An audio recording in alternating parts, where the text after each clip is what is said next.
Hit TV ప్రేక్షకులకు స్వాగతం, సుస్వాగతం. నారాయణ సమారంభం శంకరాచార్య మధ్యమాం అస్మదాచార్య పర్యంతాం వందే గురు పరంపరాం. ఓం గురుభ్యో నమః.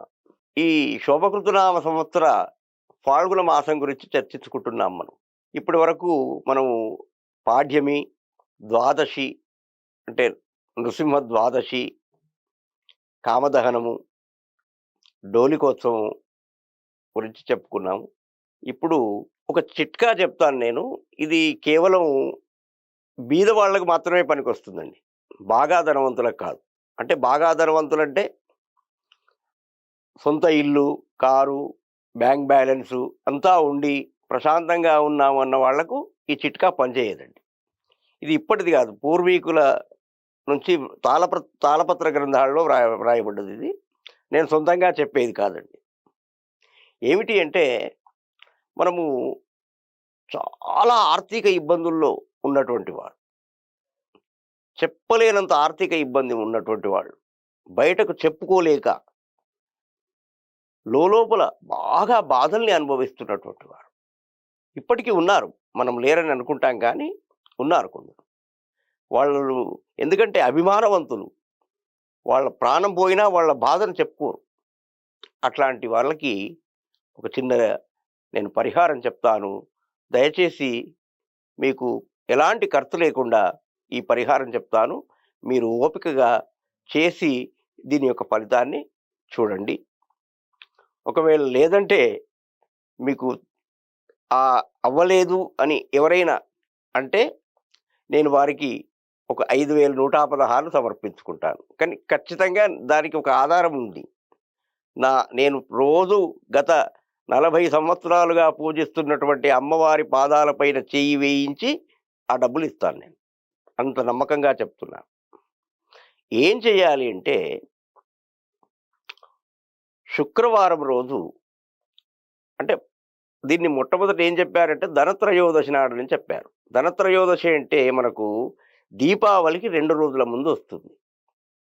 ఆ రోజు కానివ్వండి, లేదా దీపావళి రోజు కానివ్వండి, లేదా కార్తీక పౌర్ణమి రోజు కానివ్వండి, ఇవన్నీ వెళ్ళిపోయాయి. కాబట్టి ఏదైనా ఒక శుక్రవారం రోజు మీరు తలస్నానం చేసి, పూజాగది శుభ్రపరిచి, పూజా వగైరా అంతా పూర్తి చేసుకొని, అంతకు మునుపు రోజే అంటే గురువారం రోజే ఒక కర్చీఫ్ లాంటి, కొంత తక్కువగా ఉండేటట్టుగా, కర్చీఫ్ అంతా కాకుండా కొంచెం తక్కువగా ఉండేటట్టుగా ఇంత గుడ్డను, అది పసుపు పచ్చ రంగులో ఉండాలి. కొంచెం కాటన్ వస్త్రం అయితే బాగుంటుంది, పాలిస్టర్ లాంటిది కాకుండా.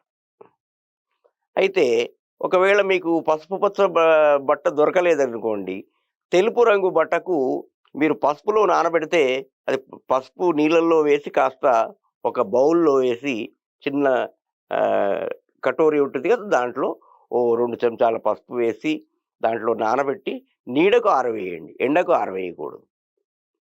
అలా చేస్తే మనకు ఆరిపోతుంది. అది ఆరిపోయిన తర్వాత ఒక 100 గ్రాముల పసుపు పొట్లాన్ని తీసుకురండి.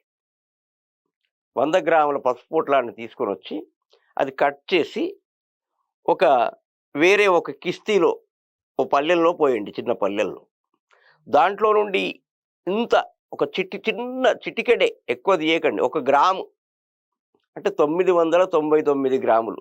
ఒకవేళ మీ ఇంట్లో కానీ పక్కన కానీ తూచే వస్తువులు ఏమైనా ఉంటే చక్కగా 999 గ్రాములు ఉండేటట్లుగా చూడండి.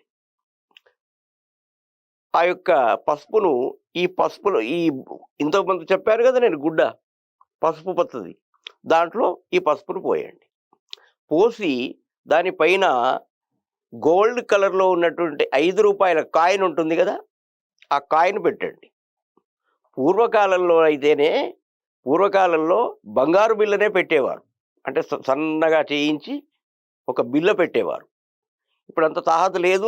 అంటే బంగారం రేట్లు అధికంగా ఉన్నాయి కనుక మనం అలాంటి బంగారం ఉన్నటువంటి వాళ్ళకి ఇలాంటిది అవసరమే లేదు. కాబట్టి అప్పుడు ఈ యొక్క ఈ రూ. 5 కాయిన్ పెట్టేసి దాన్ని మూట కట్టండి. ఆ మూట కట్టేటప్పుడు లక్ష్మీదేవి శ్లోకాలు ఏవైనా మీకు వస్తే మనసులో అనుకోండి. లేదా మీరు ఏదైనా ఇవాళ మీకు వీడియోలో అనేకమైనటువంటిది లభిస్తున్నాయి. కనకదారాస్తవము, ఆ! లక్ష్మీ స్తుతి అలాంటివి. వందే వందారు మందారవిందిరానంద కందలం ఇట్లాంటివి మీరు వింటూ కనీసం ఈ యొక్క ఆ పసుపు మూటను మూట కట్టి మీరు ధనాన్ని దాచే చోట బీరువాలో గానీ, లేదా ఏదైనా మీరు ఓ ఇనప్పెట్టె, ఏదైనా బ్యాగో మీరు ఎక్కడైతే రూ. 10 దాస్తారో ఆ దాచే చోట అంటే మరీ పోపుల పెట్టెల్లో వంటశాలలో అక్కడ పెట్టకండి. కొంచెం మీరు డబ్బు ఎక్కడ దాచితే అక్కడ సరే మీరక్కడ రూ. 10 ఉండనివ్వండి. అయ్యో! మా దగ్గర అంత డబ్బులు లేవండి అంటే మీకు రూ. 100 ఉండనివ్వండి. ఇంట్లో రూ. 50 ఉండనివ్వండి. అక్కడే ఉంచండి డబ్బులు. ఇల్లంతా పోపుల పెట్టెలో కొన్ని, ప్యాంట్ జేబులలో కొన్ని ఇలా ఉండకూడదు. లక్ష్మిని ఎక్కడ పడితే అక్కడ పెట్టకూడదు. ఆమె బాధపడి వెళ్ళిపోతుంది. కాబట్టి డబ్బులు పెట్టే చోట పెట్టండి. తప్పకుండా మీకు కొన్ని రోజుల తర్వాత మీరు గమనించండి. మీకు తెలియకుండానే ఏమవుతుంది ఏదో ఆకాశం మీదకెళ్ళి వర్షం కురవదు. ఆదిశంకరులు ఆ రోజు కనక వర్షం కురిపించాడే అలా అలా ఏం జరగదు గానీ, మీరు చేసే పనుల్లో మీకు కాస్త వృత్తి ఉద్యోగాల్లో వృత్తిలో కొంచెం అభివృద్ధి కనబడుతుంది.